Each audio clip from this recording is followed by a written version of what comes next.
ሰላም ሰላም ሰላም ውዶቼ እንዴት ናችሁ? ደህና ናችሁ ወይ? እኔ ደህና ነኝ፣ እግዚአብሔር ይመስገን አለው። ስራ እንዴት ነው? ወጤና ሁሉ ሰላም ውዶቼ፣ ማሮቼ፣ ፍቅሮቼ፣ የማዛ ዩቲዩብ ተከታታዮች በሙሉ እንዴት ናችሁ? ደህና ናችሁ ወይ? እኔ ደህና ነኝ፣ እግዚአብሔር ይመስገን። እያበረታታችሁ ነው። እግዚአብሔር ይባርካችሁ። ሰብስክራይብ ያደርጋችሁ ተባረኩ። ኮሜንቱን የሰጣችሁ ያላችሁ ተባረኩ። እና እንደዛ ያልኩም እስቲ ሰብስክራይብ አድርጉ፣ ሼር አድርጉ፣ ላይክ አድርጉ። አትልፉ፣ ቪዲዮ አይታችሁ አትልፉ። ደግሞ ጨርሳችሁ እዩ ቪዲዮ ማለት ነው። ጨርሳችሁ ስሙ። ዛሬ አንድ ነገር ይዤ መጥቻለሁ። አዲስ ነገር አለ ማለት ነው። ይሄ ምንድን ነው?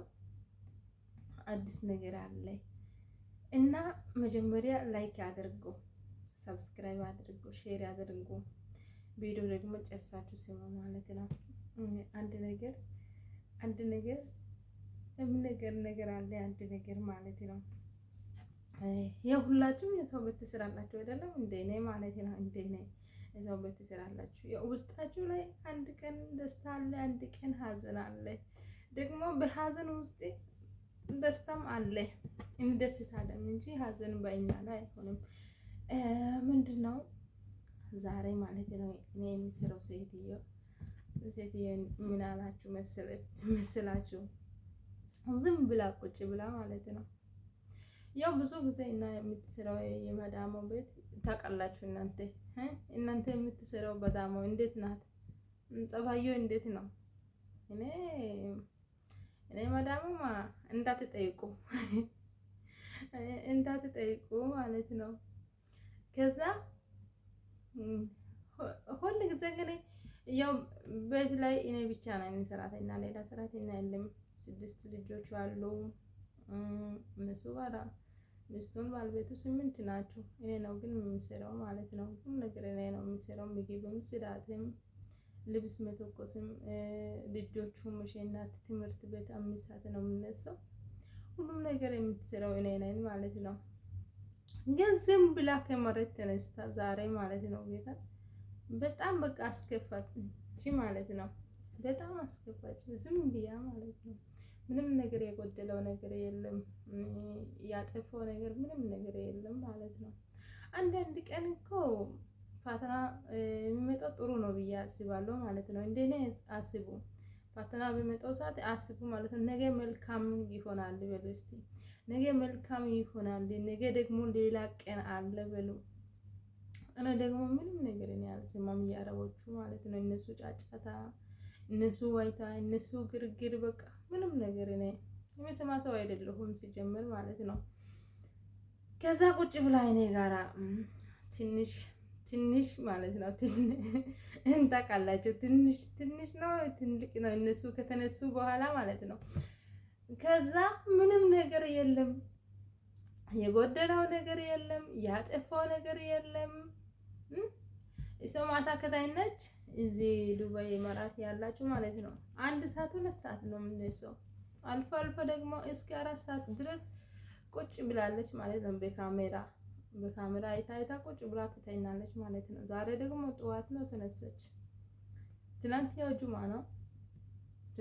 ነው፣ የእናቷ ቤት ነው። እኔ ብቻዬን ነኝ ቤቱ አልኩ ማለት ነው።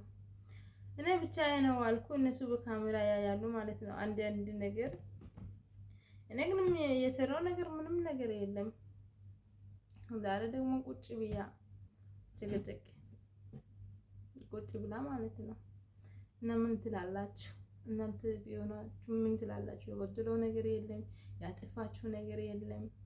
ሰው ቁጭ ብሎ ተነስቶ በእናንተ ላይ እኔ በቃ ማልስ መመለስ እኔ ይከብደኛል ማለት ነው። ይከብደኛል ጌታ ይከብደኛል። እኔ ማልስ መመለስ አልችልም።